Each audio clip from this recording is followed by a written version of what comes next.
There's a tournament in a few weeks. I need to get this thing done.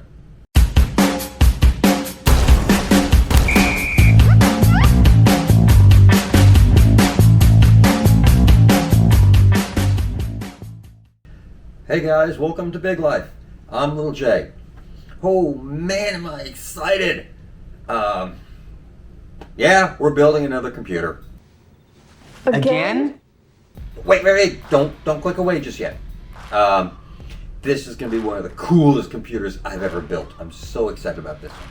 And it's not because it's going to be super high spec. The coolest computer I ever built was probably that $12,000 all hardline rig that I built for someone in 2018. This one's going to be right up there. Not because it's super expensive, but because of some special custom stuff that I ordered to go with it. The story behind this one is that you may remember a few weeks back I posted a video of the computers I built for my sons last year. And last year, video cards were hard to come by. The silicon shortage was still going on, logistics problems, parts were hard to get. And just as circumstance would have it, my older son's computer got stripped down, parts got used on all kind of other stuff around here, because I have lots of computers going on around here. It's not like he was without a computer. He actually had a really good gaming laptop at the time. He's still using that laptop. It's a great little Lenovo Legion laptop. And it actually outspec'd that computer I built him. He was getting better performance from the laptop. But it still has a 60 hertz panel, which is not the best for esports gaming. As I've said before, he is a tournament player and he's really good here. Watch here as he and only one person are left on his team. The other person is way out of reach. He's trying to plant the spike. He has just gotten concussed by breach and 3 enemy players are crowding him. He managed to win that round all by himself. This kid is truly talented. I've watched him play many times and I've seen him make excellent shots that wound up being whiffs because he doesn't have a good enough refresh rate on his monitor. You've got to have high refresh rates and high frame rates for esports, and he's getting good frame rates but not a high enough refresh rate with what he's got. Also, because it's a laptop screen, he's angling down all the time to look at it. He needs to have a decent monitor where he's got good eye level and a good view of the playing field. So this is going to be a computer specific for his esports, which isn't extremely demanding as far as computer spec goes. It just requires some specialized components. What makes this computer so cool is it is going to have some special custom dress-ups that I ordered for it. That it's going to be so beautiful when it's done, I'm not going to be able to believe it. And I've been building computers for almost 30 years. I'm good at it. This is what I do. You must bring something heavy to the deal. I do. Me. So before I get started putting it together, let's get a quick rundown of the parts here. This is my first time ever shooting B-roll, so feel free to drop a comment below. Let me know how I did on the B-roll and if you got any input to make my B-roll look better, because I'd sure love to know it. Okay, so with the AMD 7000s hitting the market, the 5000s are being really forced down in price. Even though the 5800X 3D actually trades blows in gaming performance with the best that the 7000s have to offer, the 5600X and 5600G are so popular that they're practically giving away the 5600s. So that made the budget really easy to deal with. I'll upgrade him to a 5800X 3D when the price bottoms out on those.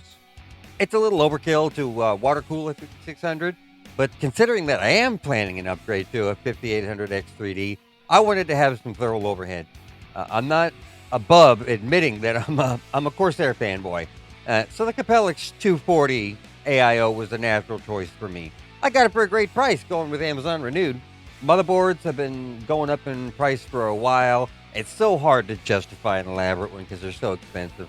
And really, as long as you have an adequate VRM with cooling on it and a few other fundamental features, you don't need to mortgage your house for a motherboard.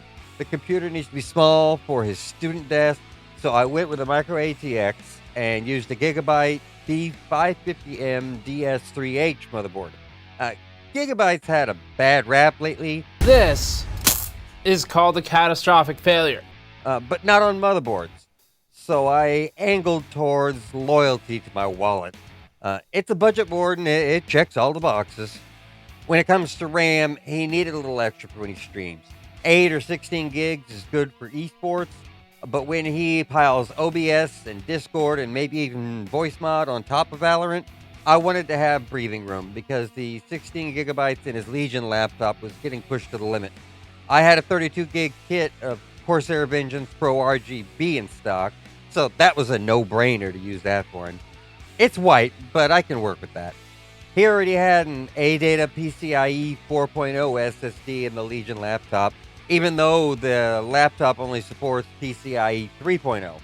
The new motherboard does make use of the extra storage bandwidth of PCIe 4, and by reusing his SSD, I don't have to bare metal restore the system from the Veeam backups. All I have to do is plug in the SSD and let it go. I'm also transferring his Samsung SATA SSD that he uses for game storage. I really love these Samsung SSDs. I've been using them for a long time. They're just great.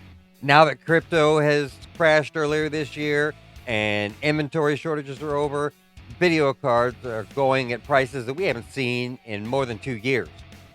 The leather jacket isn't shy that he wants to withhold inventory to keep NVIDIA prices artificially high. So right now I can get more GPU for less money by going with AMD. Esports doesn't need much horsepower to get good frame rates, so I landed in the middle of the road and got him a PowerColor Fighter 6700 XT for less than I paid for each of those GTX 1650s 11 months ago. Powering it all is going to be an EVGA 700-watt semi-modular power supply. The semi-modularity makes it easy to install, so I can sort out the cables. It has power to spare, and the price is excellent for a top-shelf brand. Keeping his little student desk in mind, I got him one of the most compact micro ATX cases I could find with a reasonable price tag. The Zalman Z1 Iceberg is missing a few bells and whistles like grommets on the motherboard tray that would improve quality of life, but it looks great. It has a hinge on the tempered glass window and will fit all the planned hardware without looking empty. You can't put enough attention on airflow in a gaming PC, even a mid-tier one.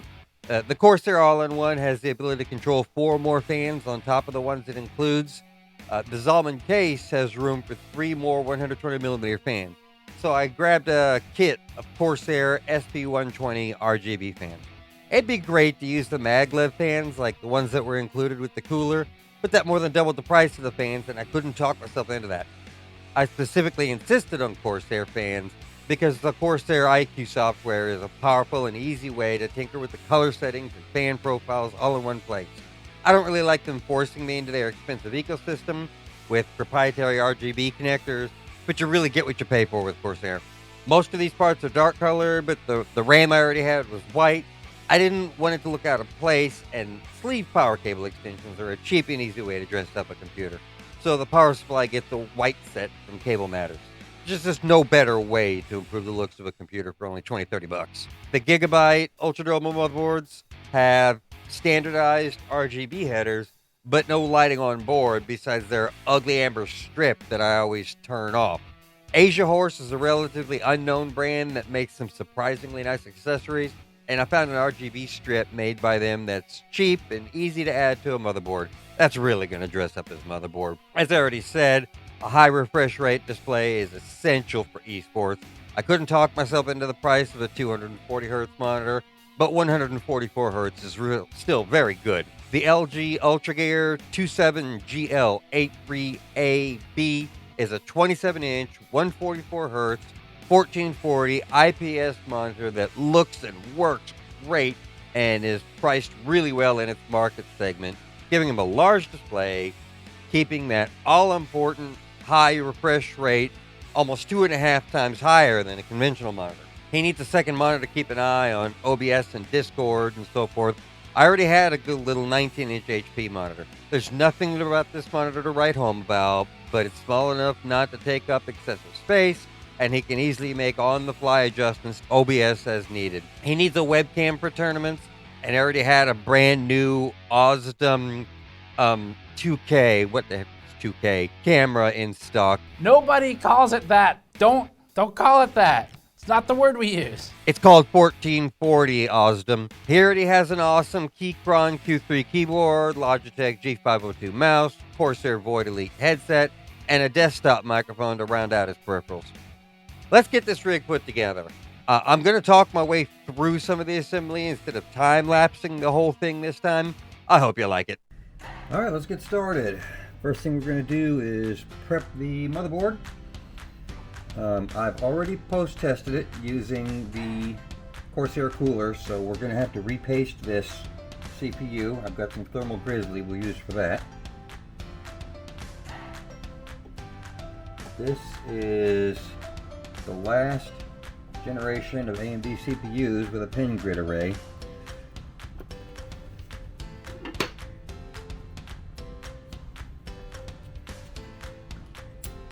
And we have two SSD sockets here. Both support NVMe. And both support PCIe Gen 4. I believe this one might be limited to Gen 3. However, either way, this one is only going to have connection to the chipset. This one's going to have direct access to the CPU where it'll perform better. And this Gen 4 SSD was actually in his laptop that only supported 3rd gen anyway. So we don't even have to clone or transfer. It's just going to detect the new hardware, we'll have to update a few drivers, and then he can pick up where he left off. If I got this oriented right, I do. And remember, if you are installing 2 sticks of RAM, they go in the 2nd and 4th slots. Don't use the 1st and 3rd. And never put them right next to each other. But in this setup, you're using 4 sticks and populating all of the slots.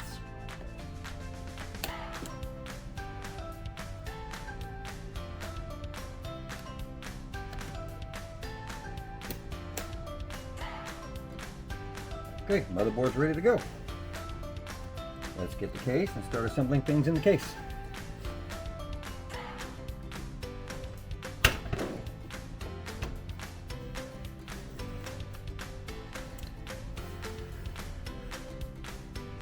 I really love this lift-off glass panel. You normally find that in higher price cases.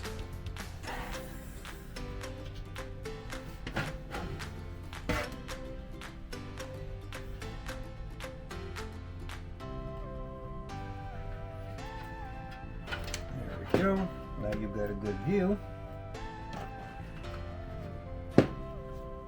We'll start with the I/O template. The motherboards in this price range, don't have a built-in I/O template. That sure makes them easier to install when they do. It makes them hard to forget, because anybody who's experienced at building computers has probably at least once gotten the computer partway or all the way assembled and then discovered that they had not put the I/O template in, had to tear it back down or live without their I/O template. And we have an extra step in installing this motherboard because of the RGB accents that I'm using. I've already arranged the posts to match a micro ATX motherboard.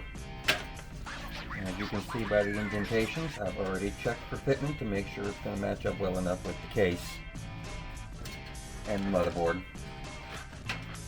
And it actually fits perfectly, which is such a pleasing thing to discover. When you're mixing vendors, things don't always go as smoothly as they should. And this little connector between the 2 parts is going to hide behind the motherboard right there, and the cable for it is going to come out behind the motherboard tray over here. Now let's set the motherboard in here.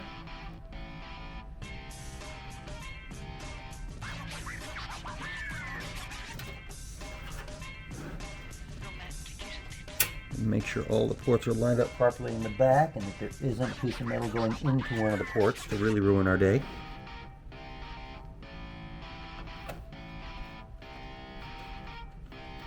Shut up and sit down. You can always tell when you've got a guy who's been working on computers for as long as he's been working on cars, because he will go around tightening things down. It's not like I'm in danger of warping anything here. just a habit. Now, even though we are nowhere near ready to do our power wiring, something else you can learn from my experience. Always install your EPS power before you put anything in the top of the case. You don't want to be trying to plug that in with a radiator, fans, or whatever back here in the way. I've already trained the wires a little bit, but they're still not sitting as pretty as I like. But I've got cable combs to train it with.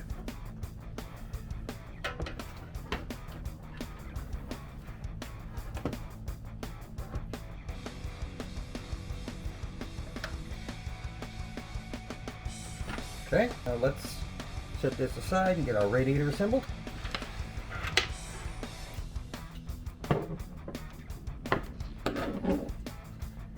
Let's plan ahead on our orientation so that cables don't become a nuisance. The fans are going to be oriented like this in the case. So we want the cables going that way toward the motherboard tray. And then the radiator is going to be oriented like this, directly above those fans.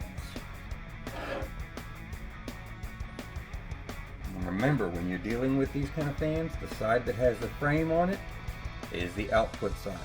If you have trouble remembering that, the fans almost always have arrows on them. But if you just remember that the side with the frame is where the air is coming out, you'll get it oriented the way you intended. Again, the voice of experience speaking. Put the fans on the radiator before you put the radiator in the computer. You'll be really sorry if you don't. And if that seems like a foolish mistake that you wouldn't make, go back and watch the Verge how-to video. Of course, I'd like to think that that video is full of mistakes that you wouldn't make.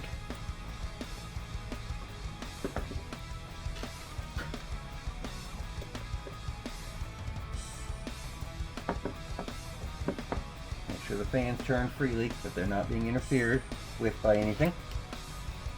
You'll forgive a periodic beeping. I'm not sure if you can hear it, but I have a printer back there that's decided it's going to be possessed in my office around the corner.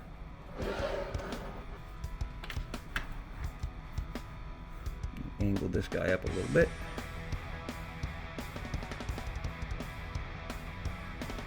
There we go.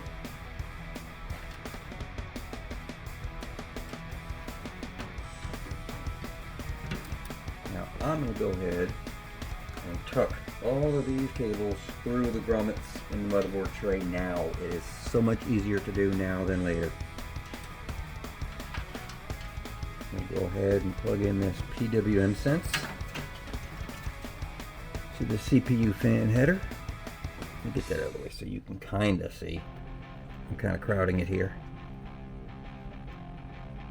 And with this one little wire, now the motherboard will see the pump as a CPU fan.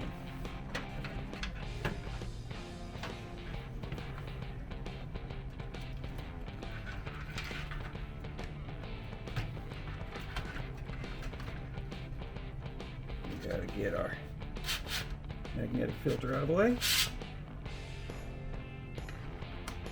Generally, it's a good idea to put these screws in with washers to protect the surface of the case. In this case, if the washers are in there, they'll cause the filter to stick up and have 8 little lumps in it. So we're going to go ahead and cheat and not use the washers. As you can see, I've already done a test fitting of this radiator in the case because there are some nicks in the powder coating. So I'm going to line it up best as I can with those same spots so I'm not doing extra marring on the finish.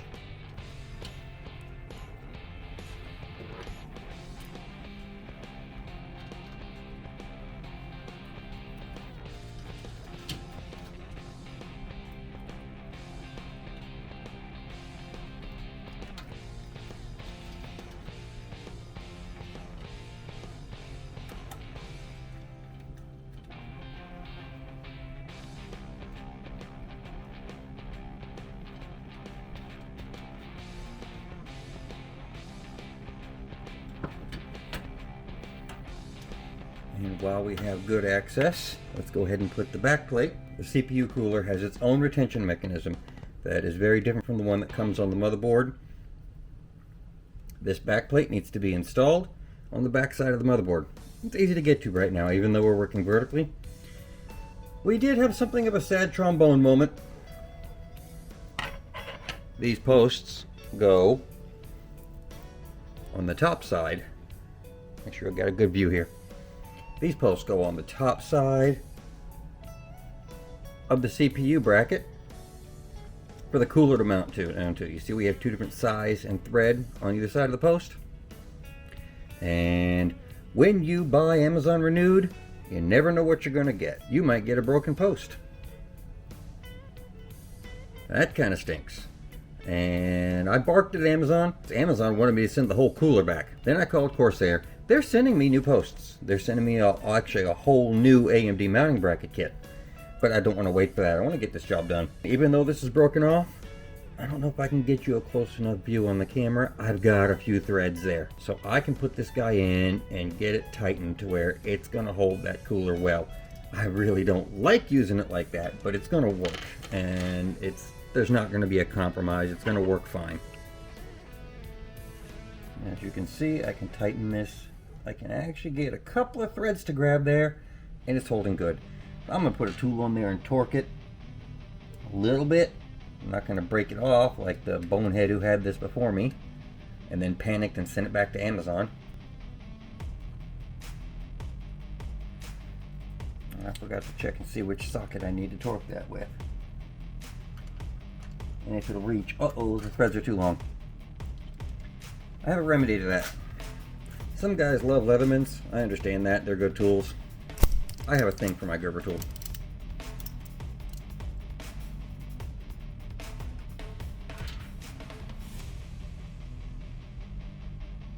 There.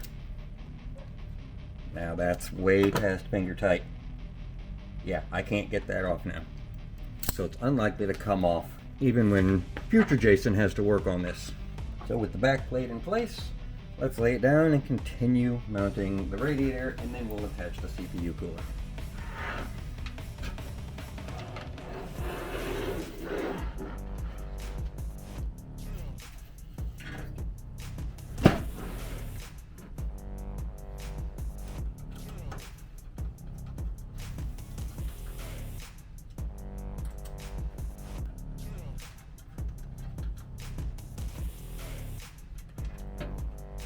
Alright, now let's get a fresh dab of Thermal Grizzly on that CPU.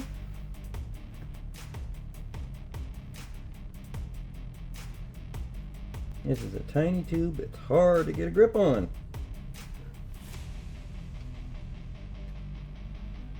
The bracket is still seated correctly. Add a little bit of the old thermal paste on the edge there. That's not really going to affect anything, but I don't like it. Oh, that stuff will invade your life. I shouldn't have done that.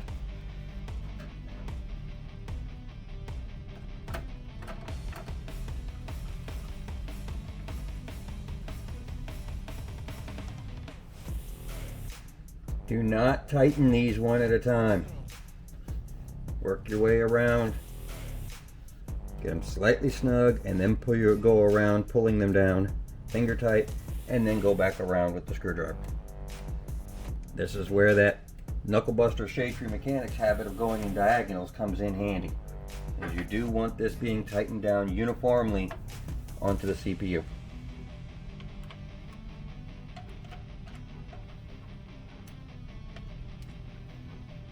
I seem to have got some fingerprints on here. That's okay. We'll get that shined up a little later. Now what do you say we install some cooling fans?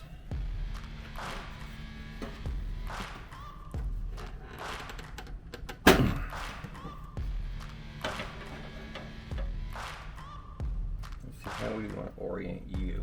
Actually, you know what? I think even though it's hardly ever going to be seen, I'd like the printing to be right side up.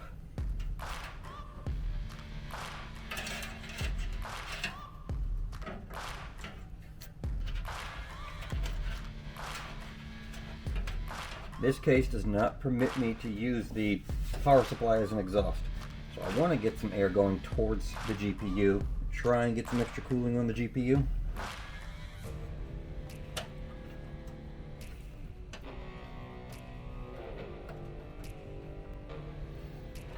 Now let's install a rear cooling fan. even though this case is not designed for it, because the power supply is at the bottom and the power supply can't be used as an exhaust, we're staying pretty true to the original cooling principles of the ATX design from the late 90s, which is air comes in the front, flows over all the equipment, and exhausts out the back and top. So these two fans are bringing air in. This fan is going to have its frame to the back, blowing air out. These two fans are at the top, blowing air out and cooling the radiator. It's generally considered good practice to use incoming air for the radiator, but that's also a great way to get your radiator really clogged up with dust and dirt and pud. So for a machine that you don't want to have to clean too often, that won't have an inordinate amount of heat on the inside of it, use an exhaust for the radiator. It's not going to make an appreciable difference unless you have some insane 400 watt video card. This kind of sucks because I'm not left-handed.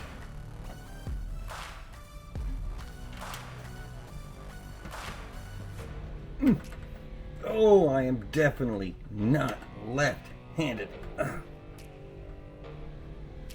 Fun fact, my son is ambidextrous. Now we have a SATA cable for the SSD that he uses for his game storage. And we'll see if we can find a pretty way to orient this when we do the cable management. We do have one wiring snafu that we need to get on top of. That's a little bit more difficult than a lot of computer assemblies. We only have one USB 2.0 port here, which isn't that big a deal. USB 2.0 headers and ports are not all that common, but there's a lot of accessories that use it, including this one. The controller for the Corsair cooler and fans and lights has a USB header, but it only uses one side. This case has a USB 2 port. The case also uses a USB 2 header, and it's only using one side. On a lot of motherboards, we could just plug these into a couple of USB 2 headers and use half of each header and be happy with it. But we don't have that option here because we only have one USB 2 header. So I'm going to have to pop the pins on one of these and combine them into a single header. You can see this is a pretty impressive set of pin tools. This is actually a very small part of my set. You need to depin anything in a car, a computer, air conditioning, or anything else electrical or electronic. These kind of tools make your life very easy. And you can get a set like this for a great price on Amazon. I'll be sure to link it below. To depin this guy, the clips are on the front of these pins, so we need to depin it from the back. Stick the tool in there, and as you can see, it raised up the retaining clip. You pull out the wire and the tool at the same time, and the pin comes out.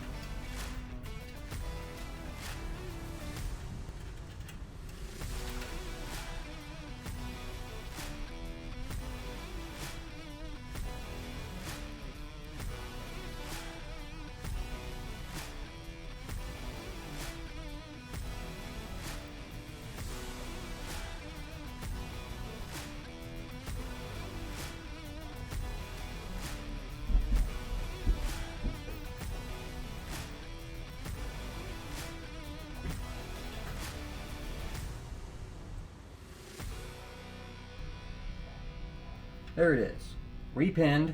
Wow, the camera doesn't like focusing that close. One USB 2 header is now going to be able to provide data for the Corsair controller and a USB Q port on the front of the computer.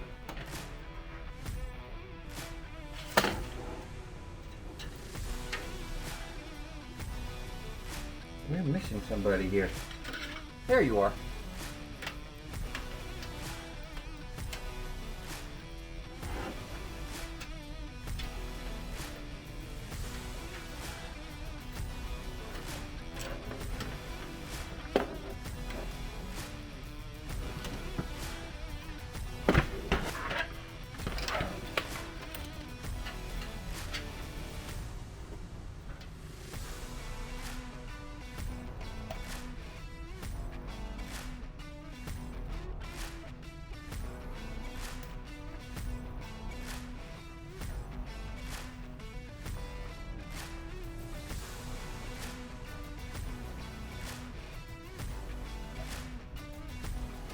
The last thing we need to connect here is RGB, because this additional motherboard lighting that I added uses a standard ARGB 5-volt connector, and even though the Corsair RGB uses a proprietary connector, it's still an ordinary 5-volt ARGB, and the adapter I bought didn't fit, and I don't want to go depinning and repinning trying to make it work.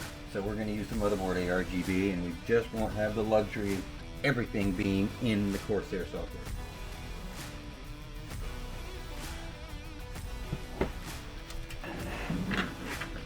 You can see there. I'll angle you up a little bit. There, now you can kind of see. Does it help if I add light? Yeah, it seems to. And as you can see, we have 12-volt analog RGB and 5-volt digital RGB on this motherboard. Don't ever mix those up unless you want to do some serious damage to your lights or your board. You know, I don't like that very much. That cable's going to be hard to manage. I'm wondering if I should use the other RGB header, because this motherboard also includes one at the bottom, right down here. I think we'll use that one. Once again, we have a 12-volt, which uses 4 pins. We have a 5-volt, which uses 3 pins, but it's a 4-pin connector, just one connector is blanked. Never mix them up. It's kind of hard to do because your 4-pin connector is going to have 1 pin blocked for a 5-volt ARGB, so that you can't accidentally plug it into a 12-volt header, but not all of them do, so pay attention. And our motherboard is completely wired and connected now, besides our one ATX power connector. I guess we'll go ahead and install that now.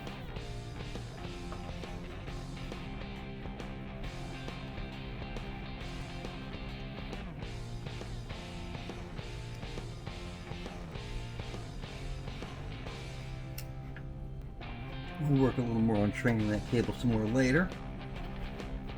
Now this motherboard is wired. Let's get to taming the mess in the back.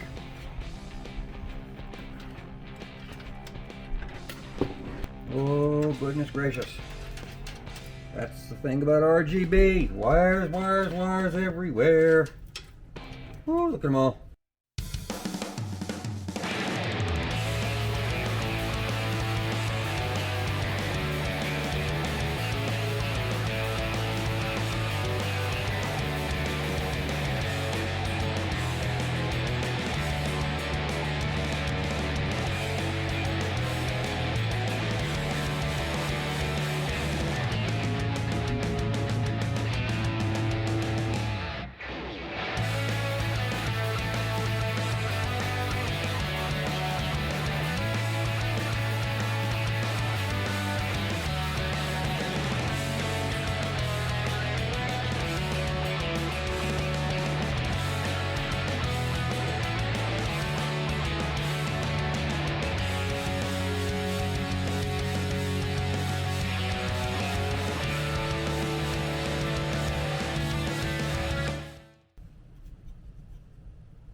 Really? Zalman, you couldn't have done better than that. You couldn't have cut your slot cover a 1/4 inch longer so it actually properly hook. Come on, guys. Do better. Aww. That's gonna bother me even though it'll never be seen. Yep, same way there.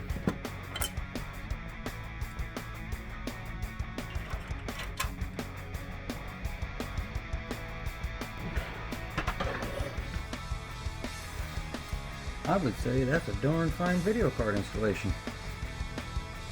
A little bit more tidying up on these wires once I get them trained better. And I don't see any reason we can't put this front panel back on.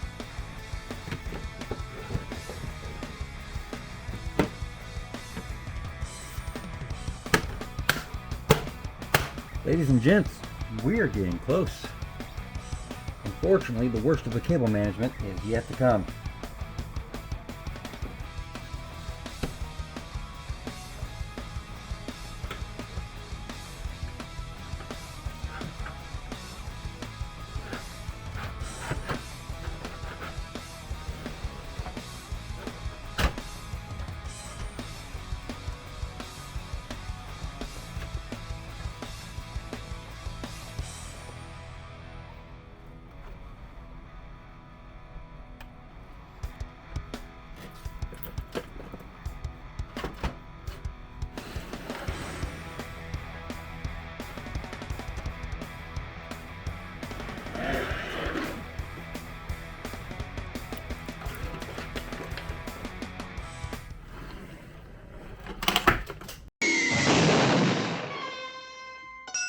Did we just lose our recording? Incredibly, we didn't. I knocked my hub down, but I didn't knock out the drive that does the recording.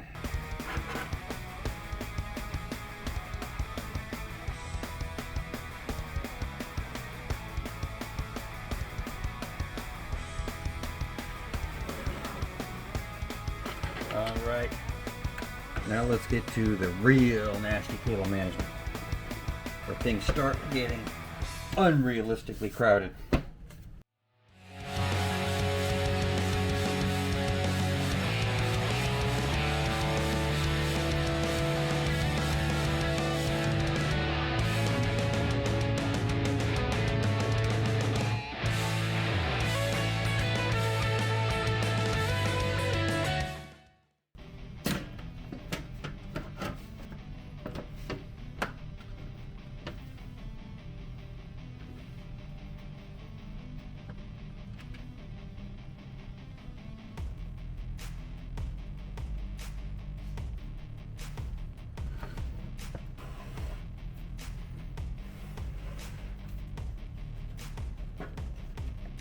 Uh-oh.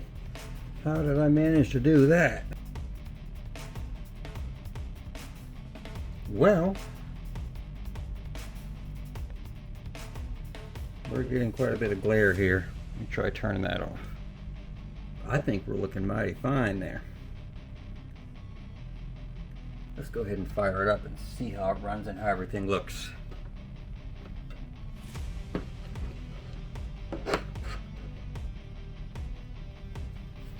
Get a USB capture started here.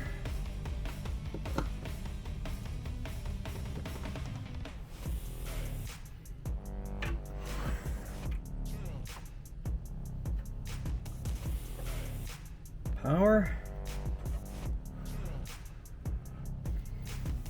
Okay, we're set up on capture. Let's fire it up and see how things look.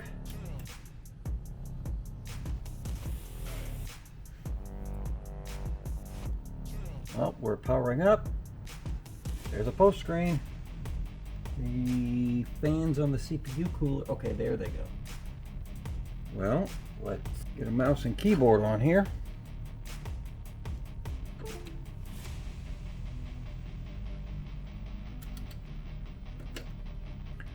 Okay, we're booted up to a desktop. Drivers seem to be up to date. Let's make sure we have hardware properly detected by the operating system.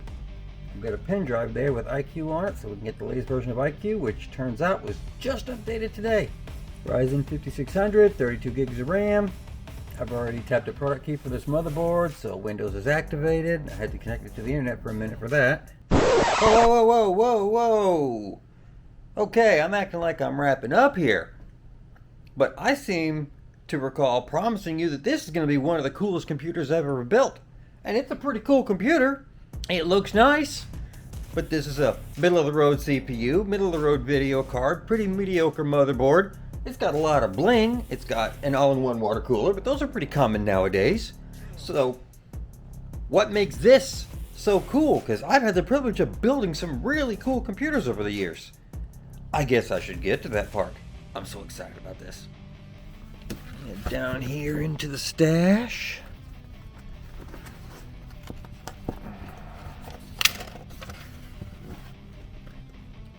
Okay.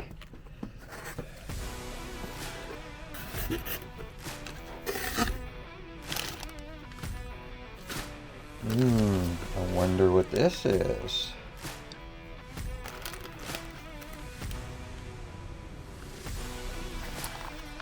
Maybe I'll just let you watch me install it because this is cool.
Can we just take a minute to appreciate the hard work that V1 Tech puts into these?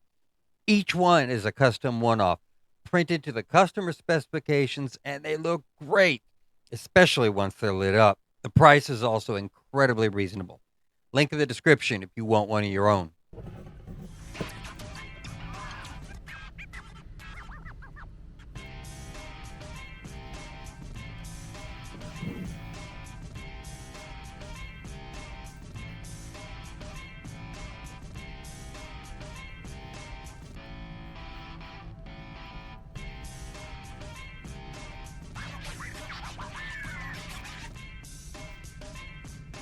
Romantic, isn't it?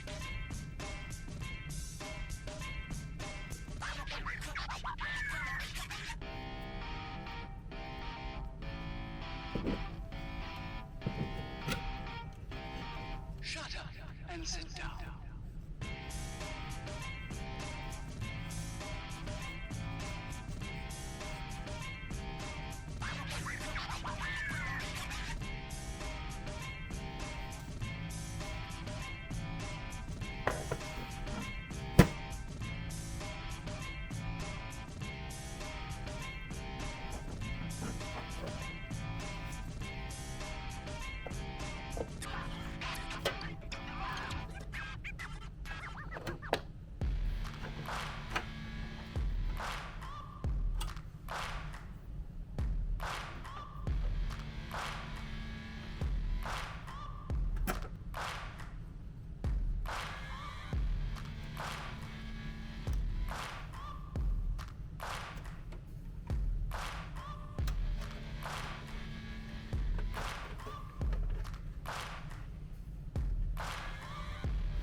There we go. And Zane has not seen this yet. He knows about the computer, but he doesn't know about the surprise. But we got him on his wall mount here. His shoes under the desk. Moving the desk a little bit helped get these monitors oriented better. But let's go ahead and fire it up. I did best I could on cable management. There's a little bit of dust back there, still needs to be blown out. And as you can hear, the YouTube video he was watching just paused and he started whining because he wants to see his computer. Yep, and you're being recorded now, hollering.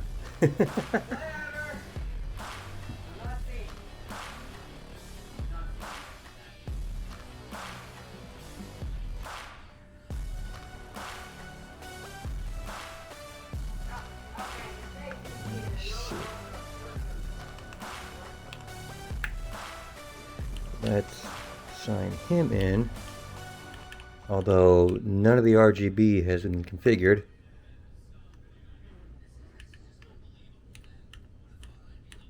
Man, I love this keyboard.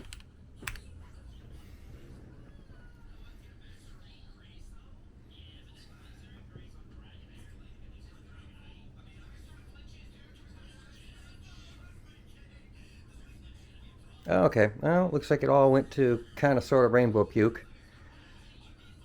And some of it seems to be alternating between purple and red. Some are doing some patterns, and oh, now look what they did. Yeah, he's gonna have to set up his RGB. All right, Zane, come here, come take a look. And the reveal. I don't want to be recorded. Tough luck. Tough luck? Yep, come on. I don't like you. You will in a minute. It looks Why'd you open Amazon Music? You have it opening on startup. Oh my. It looks like I don't have this open on start. Yes, it does. On startup. And oh my god. It looks like a computer.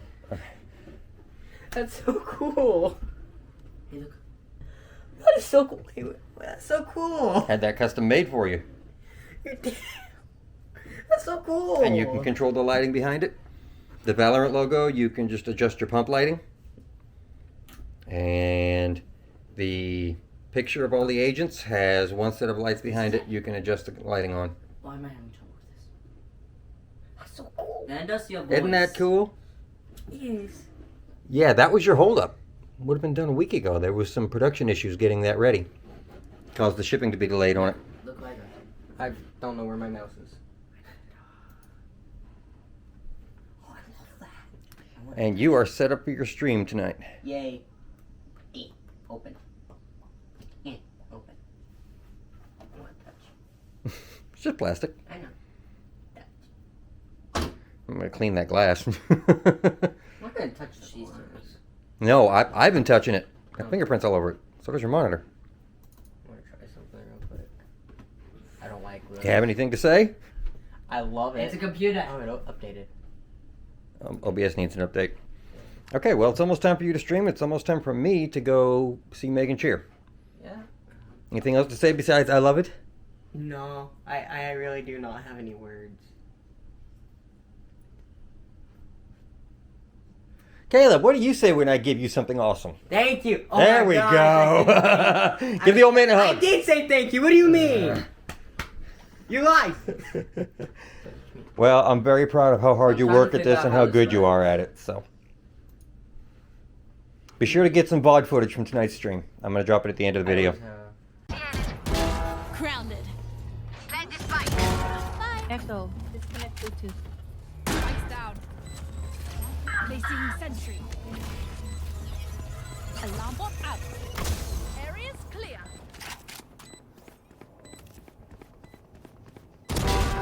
Three. So annoying. One enemy remaining. Four. Nice, NameMap. Using